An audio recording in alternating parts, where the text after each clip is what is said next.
안녕하십니까. 대구시교육청에 근무하는 교사 전재천입니다. 소프트웨어 교육과 더불어 최근에는 인공지능 교육에 대한 관심이 매우 커지고 있습니다. 초등학교 현장에서도 다양한 형태의 인공지능 교육이 실시되고 있는데요. 오늘은 초등인공지능 수업 엿보기라는 주제로 여러분들을 만나게 되었습니다. 대구 지역의 인공지능 교사 연구회에서 개발한 다양한 자료들을 바탕으로 초등학교 현장에서는 어떠한 방법으로 인공지능 교육이 이루어지고 있는지, 또한 어떤 자료들을 활용할 수 있는지 함께 살펴보도록 하겠습니다. 먼저 대구초등인공지능교육연구회에서 어떠한 절차를 거쳐서 인공지능 교육을 위한 자료들을 개발했는지 순서대로 살펴보도록 하겠습니다. 연구의 출발 지점부터 살펴보겠습니다. 사실 2020년에는 코로나19로 인해서 인공지능 교육보다는 에듀테크 기반의 원격 수업이 크게 주목을 받았습니다. 그러나 인공지능 사회가 이미 도래하였고 인공지능 자체가 교과 교육에 연계하고 융합교육을 확산시켜 나가는 중요한 미래교육의 변수가 되었습니다. 또한 교육에서도 인공지능과 빅데이터를 접목하여 4차 산업혁명 시대로 진입하는 패러다임의 전환이 한층 활발하게 이루어질 것이라고 예상되는데요. 특히 작년 12월에 발표된 인공지능 국가전략에서도 인공지능 교육에 대한 부분이 강력하게 언급이 되었습니다. 또한 올해 4월에 발표된 정보교육 종합계획에서도 인공지능 우수 모델 발굴 확산이라는 카테고리에서 정보교육, 인공지능 교육을 활성화하기 위한 계획들이 발표되고 있습니다.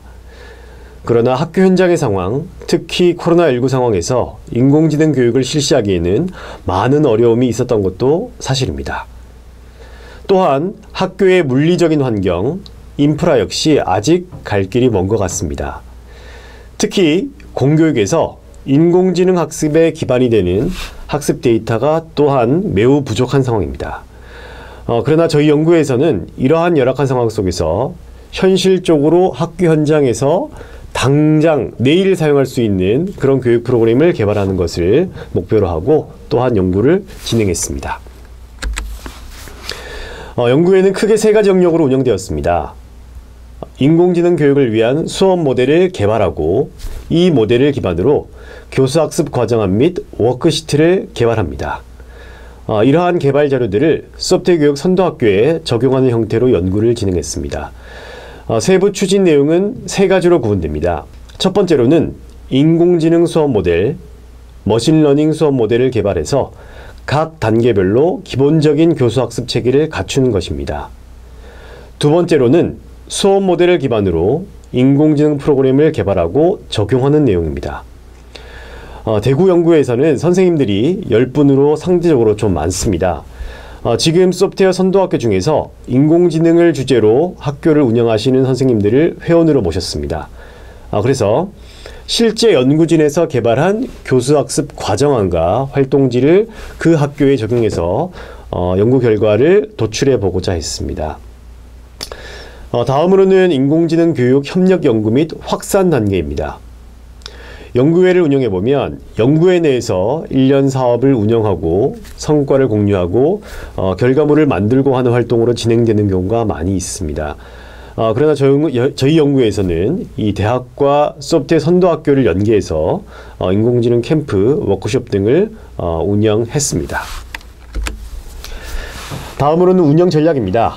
앞서 말씀드렸듯이 연구회의 기본 시작이 인공지능 기반의 교육이 우리 생활의 문제를 해결하는 데 도움이 될 것이다 라는 전제로 시작을 했습니다. 또한 이러한 활동들이 학생들의 논리적 사고력, 컴퓨팅 사고력 향상에 도움이 될 것이다 라는 전제를 기본적으로 깔고 있습니다. 그래서 인공지능의 복잡한 논리를 초등학생들이 모두 다 알 필요는 없다고 생각을 합니다. 저학년 수준에서는 인공지능을 활용하고 고학년 수준에서는 인공지능의 개념을 교육과정에 적용해보는 전략으로 교육 프로그램을 개발했습니다. 네, 그래서 이제 화면에 보시는 바와 같이 크게 4가지 영역으로 인공지능 교육을 범주화하고 내용 요소들을 정리했습니다. 네, 다음 슬라이드에서 조금 더 세부적으로 내용을 한번 다뤄보도록 하겠습니다. 올해 2월 달에 이 한국정보과학교육연합회에서는 차세대 소프트웨어 교육 표준 모델안을 제시했습니다. 초등의 경우에는 학년군별로 영역별 핵심 요소가 제시되었고, 또한 특징적인 것은 이 인공지능과 융합 영역이 추가된 것입니다. 3, 4학년군부터 인공지능의 이해를 돕기 위한 인공지능의 생활 속 활용의 내용을 도입하고 있습니다. 그리고 또한 현재 연구가 진행 중인 인공지능 교육 기준안에서도 초등 인공지능 교육을 위한 5가지 영역을 제시하고 학년군별로 체계적인 내용을 제시하고 있는 상황입니다. 아마 차기 교육 과정에서는 이러한 내용 체계가 적용되지 않을까 그렇게 생각하고 있습니다. 그렇다면 과연 이 초등학교 교육에서는 어떻게 인공지능을 시작해야 될까 고민이 많이 됩니다. 사실 과거에 처음 이 소프트웨어 교육이 시작될 때 정말 이 프로그래머를 만드는 게 아니냐, 개발자를 양성하는 것이 아니냐 많은 비판들이 있었는데요. 그때도 이제 이러한 교육은 정말 전문적인 어떤 직업 교육이 아니라 학생들의 사고력을 신장시키기 위한 그러한 교육이라고 이야기를 했었습니다. 마찬가지로 인공지능 교육 역시 인공지능의 어떤 전문가 프로그래머를 양성하는 교육이 아닙니다. 생활 속에서 이미 많이 활용되고 있는 인공지능 기반의 다양한 플랫폼이나 도구나 기기들을 활용해서 인공지능을 조금 더 현명하고 잘 사용하는 교육, 그리고 세부적으로는 데이터를 비판적으로 바라보고 현명하게 다룰 수 있는 교육, 또한 이 데이터를 기반으로 하는 실생활의 문제를 해결하는 교육으로 초등학교에서는 교육의 방향이 이루어져야 할 것입니다. 네, 인공지능의 체험부터 시작해서 조금 더 깊이 있는 이해를 위한 놀이활동, 언플러그드 활동을 통해서 데이터를 다루는 법, 알고리즘의 논리적인 이해, 그리고 소프트웨어 교육과 연계된 프로그래밍 등의 활동이 이루어져야 합니다. 여기서 한 가지 짚고 넘어가고 싶은 것이 있습니다. 뭐냐면 이제 인공지능 교육은 반드시 이 소프트웨어 교육 위에서 이루어져야 한다는 것입니다. 현재 교육과정의 가장 큰 문제점은 소프트웨어 교육을 도입하기 위해서 기존의 ICT 교육을 통째로 덜어냈다는 것입니다. 사실 이 ICT 교육도 학생들의 기본적인 디지털 리터러시 향상을 위해서 매우 필요한 교육입니다. 소프트웨어 교육 역시 이러한 디지털 리터러시를 기반으로 조금 더 수월하게 이루어질 수 있다는 것이 사실이죠. 인공지능 교육도 마찬가지입니다. 소프트웨어 교육과 인공지능 교육은 전혀 별개의 것이 아니라 인공지능 교육 역시 소프트웨어 교육의 한 영역이라고 봐야 될 것입니다. 네, 화면에 보시는 것처럼 저희 연구에서는 크게 4가지 영역으로 인공지능 교육의 내용을 범주화해 봤습니다. 네, 생활 속의 인공지능의 인식 및 체험, 그리고 데이터 알고리즘의 이해, 네, 그리고 소프트웨어 교육과 연계한 특히 프로그래밍 활동을 통한 실생활의 문제 해결, 또한 인공지능이 주는 이 편향된 정보를 비판적인 시각으로 바라보고 사생활 침해나 또 개인적인 정보가 유출되지 않도록 하는 인공지능 윤리교육도 필수로 이루어질 수 있도록 해야 할 것입니다. 실제로 저희 연구에서 이 4가지 영역의 내용 요소를 통째로 분석을 해서 정말 모든 자료를 개발하지는 못했지만 초등학교 현장에서 어떻게 교육할 수 있을지에 대한 사례를 간단하게 소개해드리고, 또 실제 학교 현장에서 어떤 내용을 어떻게 교육했는지 구체적인 적용 사례를 또 공유드리도록 하겠습니다. 먼저 생활 속 인공지능 인식 부분부터 살펴보도록 하겠습니다. 여기 재미있는 연구 자료가 있습니다.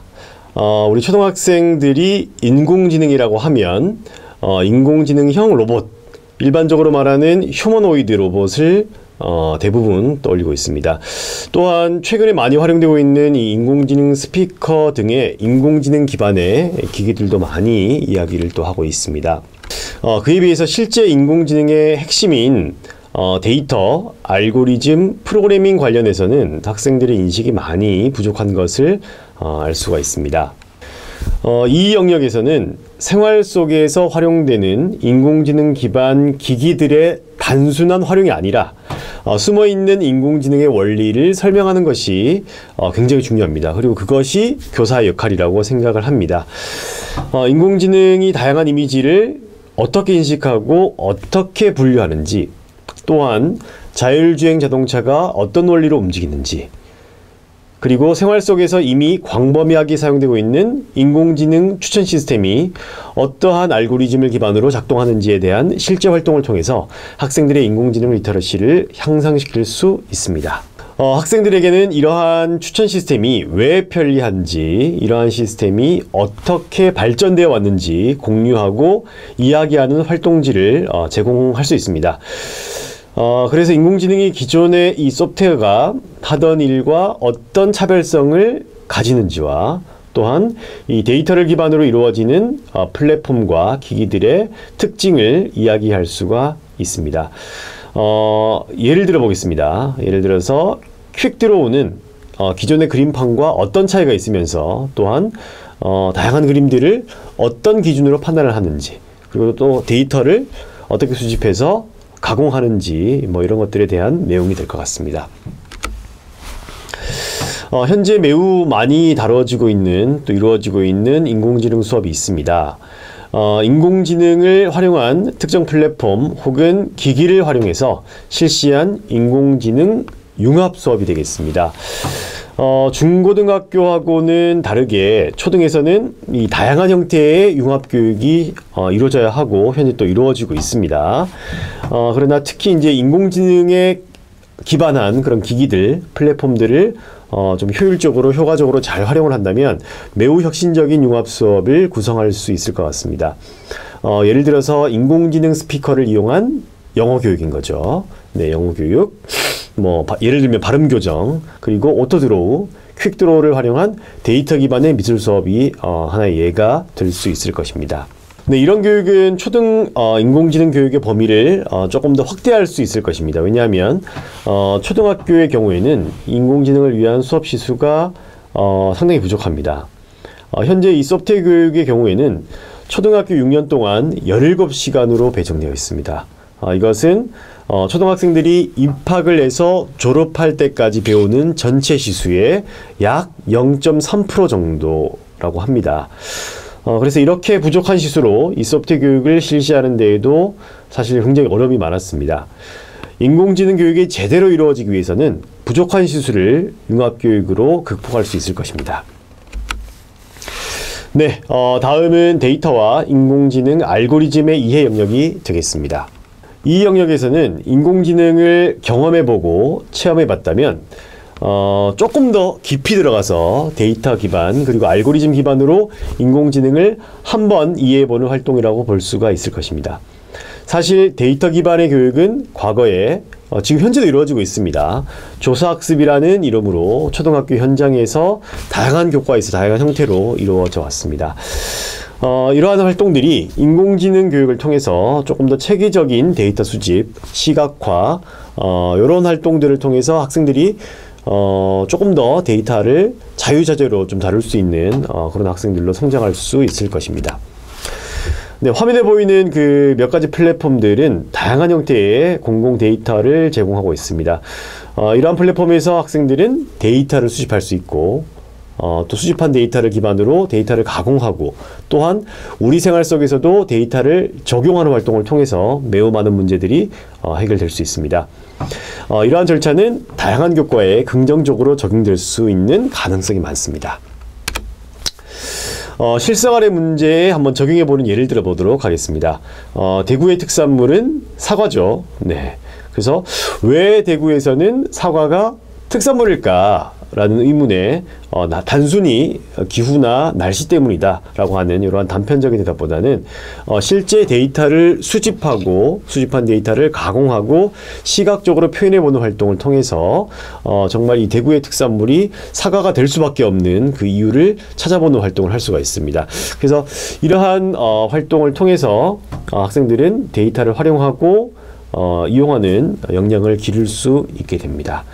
이러한 활동이 이제 다른 교과에도 전이가 된다면 학생들은 다양한 문제 상황에서 데이터를 활용할 수 있는 역량을 굉장히 크게 신장시킬 수 있을 것입니다. 네, 조금 더 나아가서 이제 데이터를 활용해 보았다면 데이터를 활용해서 문제 상황에 적용시키고 이후에 일어날 일들을 예측하는 인공지능 알고리즘을 설계할 수 있습니다. 예를 들어서 유튜브나 이 넷플릭스의 동영상 추천 시스템, 패스트푸드점의 키오스크 음식 추천 시스템 등의 방식도 이러한 데이터 기반으로 이루어진다는 것을 알 수 있게 됩니다. 머신러닝의 학습 형태, 예를 들면 지도학습, 비지도학습 등의 형태도 생활 속 사례를 통해서 이해할 수 있게 됩니다. 이러한 놀이 형태의 활동이 어떤 데이터를 바탕으로 이루어졌는지, 이러한 데이터가 있다면 나는 어떤 일들을 어떻게 할 수 있을까에 대한 이런 고민들이 학생들의 진로 개척 활동에도 긍정적으로 연계될 수 있을 것입니다. 네, 다음은 인공지능 활용 문제 해결 영역이 되겠습니다. 일반적으로 말하는 이 프로그래밍 영역이 되겠습니다. 앞서서 말씀드린 바와 같이 인공지능 교육은 소프트웨어 교육의 연장선에서 바라봐야 할 것입니다. 그래서 초등학생들이 기존의 이 소프트웨어를 통해서 실생활의 문제를 해결해보는 그런 경험들을 했듯이 인공지능 기반의 프로그래밍 플랫폼을 활용해서 프로그래밍 과정을 체험하고 또 문제를 해결해보는 경험을 가져야 할 것입니다. 특히 초등학교 소프트웨어 영역에서 주로 활용되는 엔트리 플랫폼의 경우에는 이미지, 음성, 데이터셋 활용 및 데이터 시각화까지 가능합니다. 또한 이 현장에서 많이 활용하고 있는 머신러닝 포키지의 경우에는 데이터를 모델 훈련까지 시킬 수 있다는 장점이 있습니다. 그러나 이 API를 가져오는 과정이 다소 좀 복잡한 점이 있습니다. 그래서 이 다양한 플랫폼들 중에서 어떤 플랫폼을 사용할 것인가는 학교 상황에 따라서 탄력적으로 선택하시면 좋을 것 같습니다. 이러한 인공지능 기반의 프로그래밍 활동은 피지컬 컴퓨팅 활동까지 연결될 수 있습니다. 피지컬 컴퓨팅 활동은 교육적인 가치가 굉장히 높습니다. 그래서 별도로 이런 부분은 언급하지 않아도 아마 이 피지컬 컴퓨팅 활동의 중요성을 크게 공감하고 계실 것 같습니다. 기존 엔트리나 엠블록 혹은 디바이스와 개별적으로 페어링되는 플랫폼들을 교육 목적에 따라서 선택적으로 활용하시면 좋을 것 같습니다. 네, 마지막으로 인공지능 윤리와 가치 부분에 대해서 말씀을 드리도록 하겠습니다. 사실은 굉장히 중요한 부분이죠. 네, 인공지능 기술이 이 인간과 공존하려면 사람은 어떤 가치관을 정립해야 하는지 학생들이 정말 인공지능을 사용하는 사용자 입장에서 함께 판단해보는 활동을 할 수가 있습니다.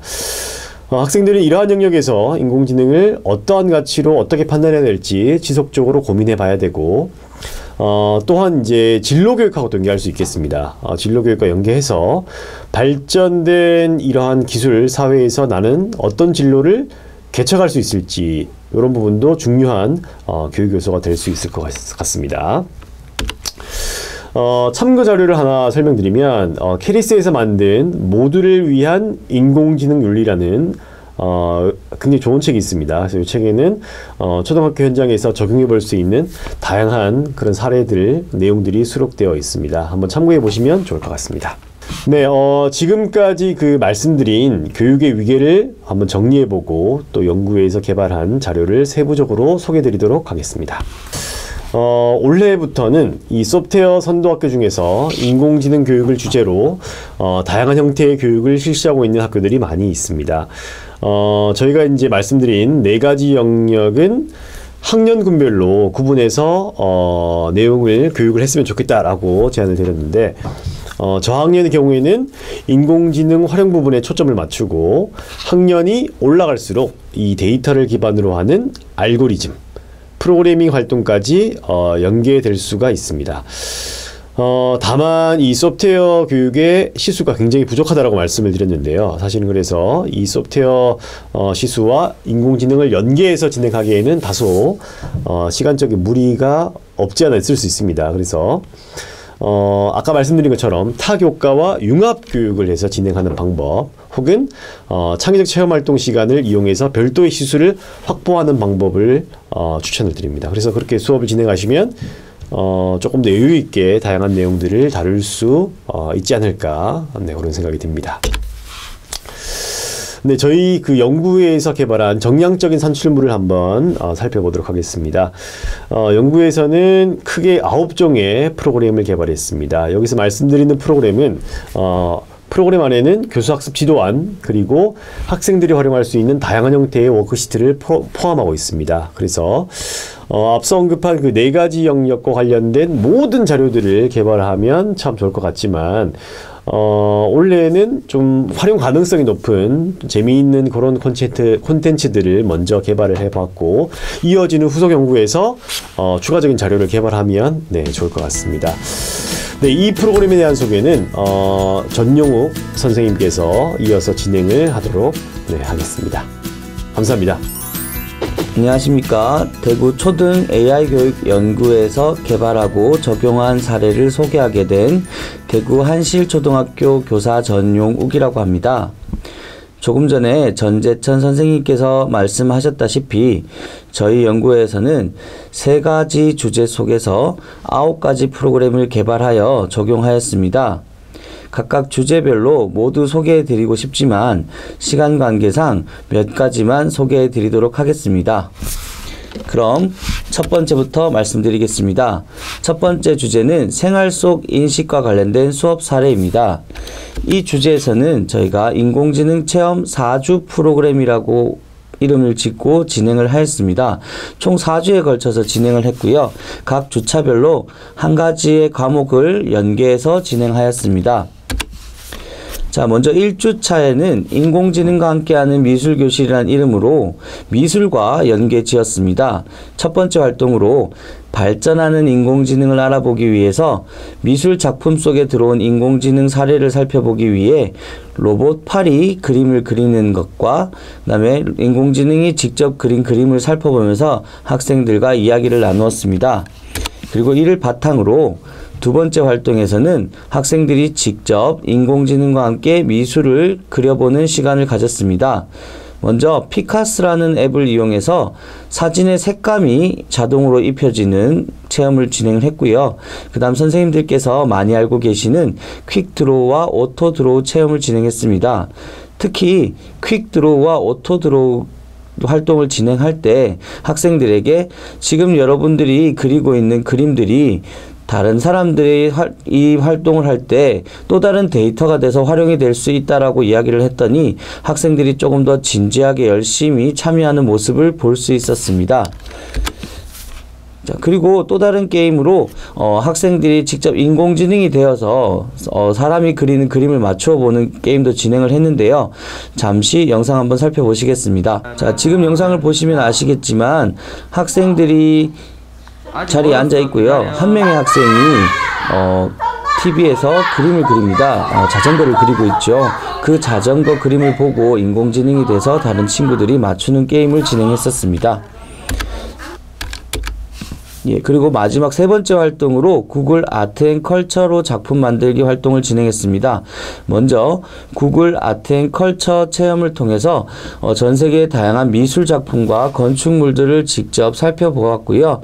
아트 컬러링 북을 어떻게 이용하는지를 배워서 학생들이 활동지를 이용해서 자신만의 작품을 어떻게 만들지 설계해서 아트 컬러링 북을 이용해서 학생들이 직접 작품을 만들어 보는 시간을 가졌습니다.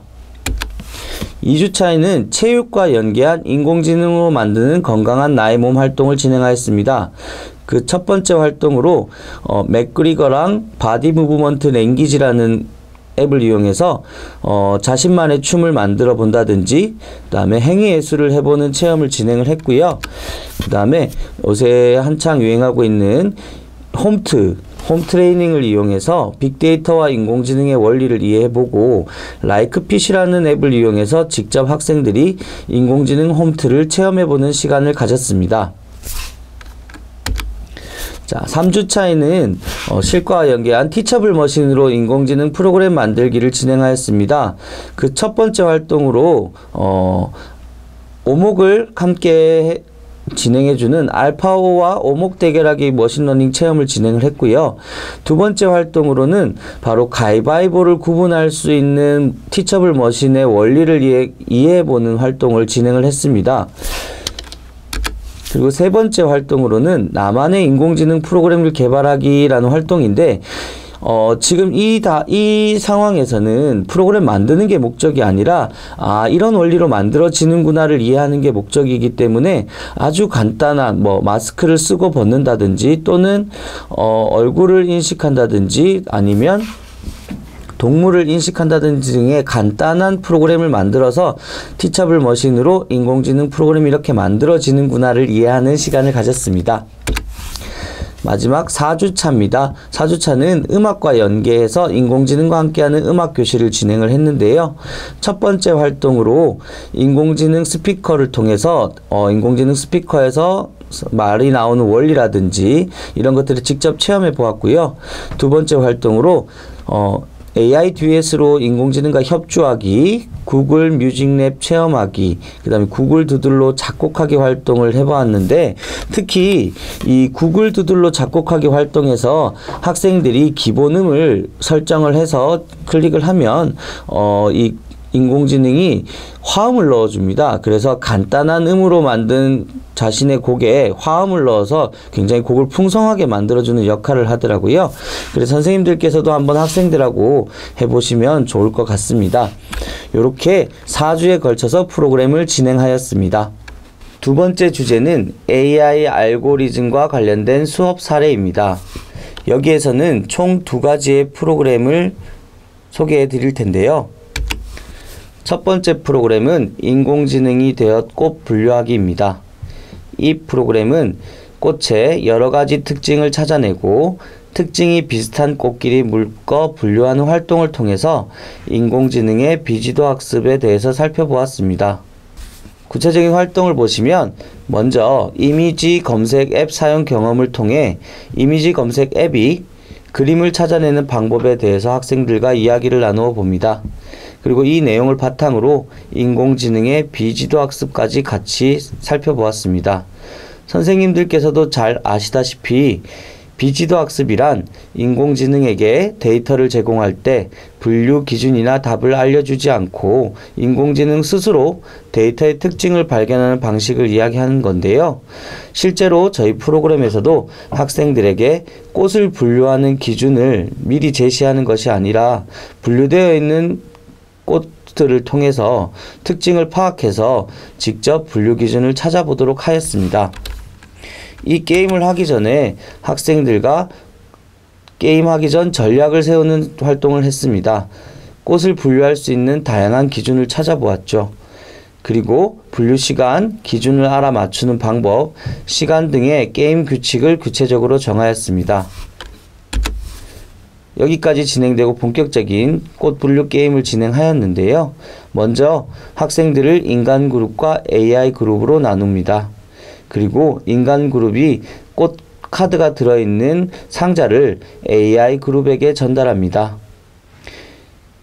상자를 받은 AI 그룹은 상자 속에 있는 꽃 카드를 자신들만의 분류 기준으로 분류를 하게 됩니다. 분류가 끝나면 인간 그룹은 분류되어 있는 꽃 카드들을 보고 정해진 시간 안에 분류 기준을 맞추게 됩니다. 이 역할은 서로 번갈아 가면서 진행이 되었고요. 이 활동을 통해 학생들은 인공지능의 비지도 학습에 대해서 간접적으로 체험해 보았습니다. 두 번째 프로그램은 AI 가위바위보 게임 만들기입니다. 이 프로그램은 머신러닝을 활용하여 간단한 가위바위보 게임을 만들어 봄을 통해서 머신러닝의 기초를 체험해 보는 프로그램입니다. 구체적인 활동을 보시면 처음에는 인공지능에 대해서 살펴보는 시간을 가졌습니다. 인공지능이 우리 생활 속에서 어떻게 활용되고 있는지 살펴보고요. 그 다음에 인공지능의 의사결정 과정 중에 이미지 인식에 대한 알고리즘과 의사결정 트리에 대해서 함께 살펴보았습니다. 이걸 바탕으로 머신러닝 기초 체험하기 활동이 진행되었는데요. 먼저 텍스트 기반 머신러닝 체험을 위해서 긍정적, 부정적 느낌이 드는 단어를 구분하는 머신러닝 체험을 하였습니다. 그 다음으로는 이미지 기반 머신러닝 체험을 위해 이미지를 통해 마스크 착용 유무를 구별하는 머신러닝을 직접 체험해 보았습니다.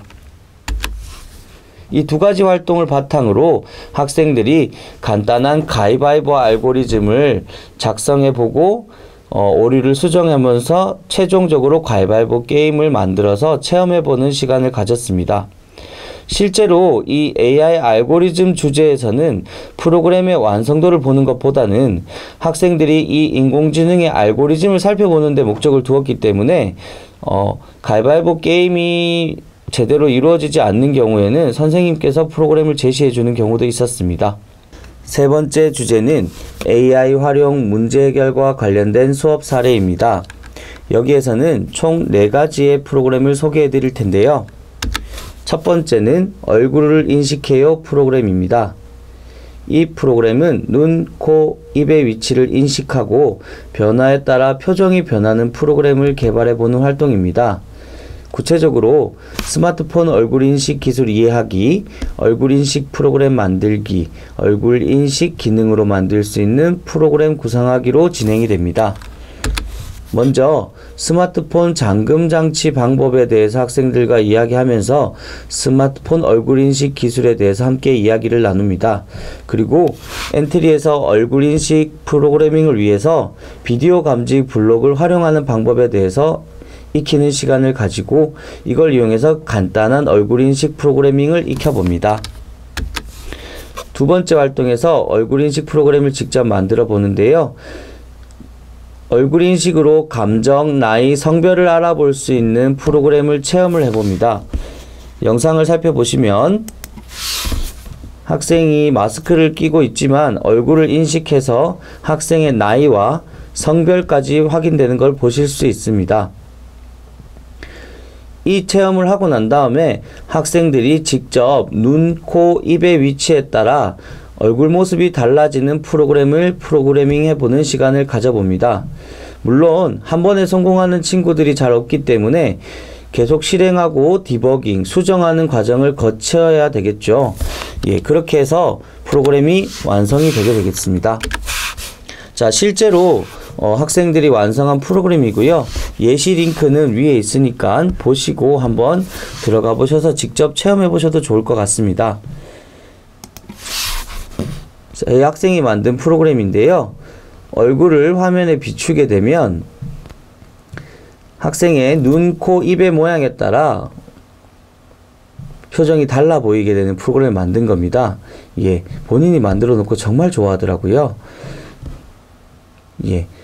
지금 이 학생밖에 보이지 않지만 다른 친구들도 옆에서 만들면서 자기가 만든 프로그램을 굉장히 즐겁게 참여하는 모습을 볼 수 있었습니다.